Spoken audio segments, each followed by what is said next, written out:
Deep within a primate research facility, chaos reigned.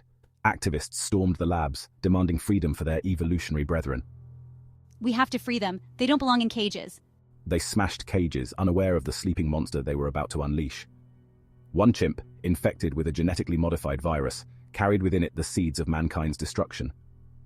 You don't understand, that chimp is infected with a deadly virus. The infected chimp, now free, became a harbinger of doom.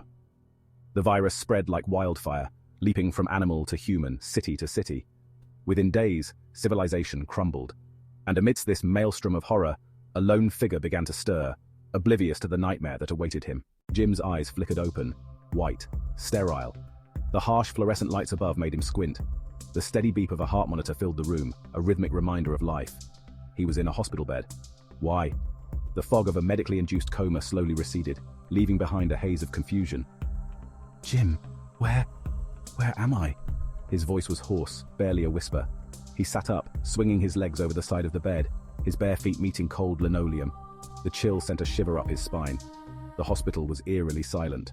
Where were the nurses, the doctors? The usual hustle and bustle was absent. He stumbled out of the room, his hand trailing along the wall for support. Each step felt like a monumental effort. The hallway was deserted, littered with overturned beds and abandoned belongings. It looked like a scene from a nightmare. Jim, hello? Is anyone there? His voice echoed, unanswered. He reached the nurse's station, his heart pounding in his chest like a drum.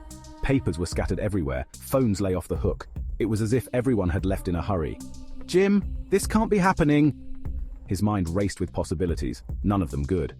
He walked towards the window at the end of the hall, hoping for some sign of normalcy. The city outside, once bustling, was eerily still. Smoke rose from buildings in the distance, adding to the sense of dread. Suddenly he caught a glimpse of movement below. A figure, its skin ashen and grey, shambled across the street. What had happened to the world he once knew? London, once his playground, was now a labyrinth of fear and uncertainty. Every shadow held potential danger, a lurking threat that could strike at any moment, every corner a possible ambush, a trap waiting to be sprung.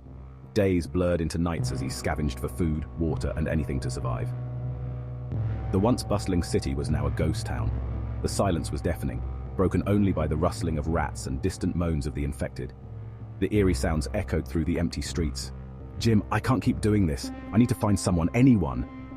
The loneliness was unbearable. He sought refuge in abandoned buildings, barricading himself in, hoping to find a moment of peace.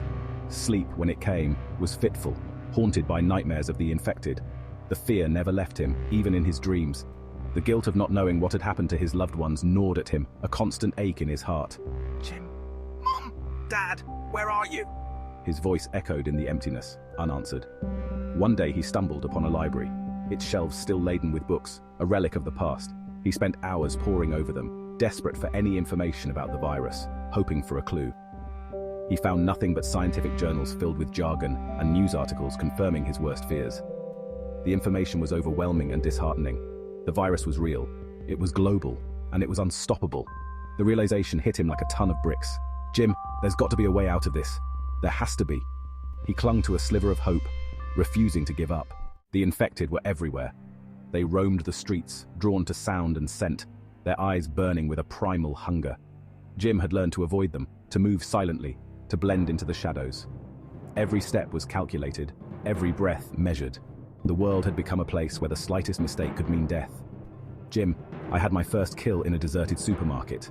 The infected, a young woman, had caught my scent. I froze, my heart pounding as she turned towards me, her teeth bared. The fear was paralyzing, but survival instincts kicked in. I knew I had to act fast or become her next meal. I had no choice. I grabbed a can of soup and smashed it against her head. The world had forced him to become a survivor. He scavenged for weapons, anything that could give him an edge. Each day was a battle, each moment a test of his will to live. The line between humanity and savagery blurred. He wasn't a killer, but he would do whatever it took to survive. Jim, I wasn't alone. I found others, survivors like myself. There was Selena, a young woman who had lost her entire family to the virus. Her grief was a constant reminder of what we had all lost, but it also fueled her determination to keep going. Frank, a gruff old man who had seen more than his share of horrors. We were drawn together by our shared loss, by our desperate need for human connection. In this new world, we found strength in each other. We shared stories of our past lives, of the loved ones we had lost, and in those moments, we found a glimmer of hope.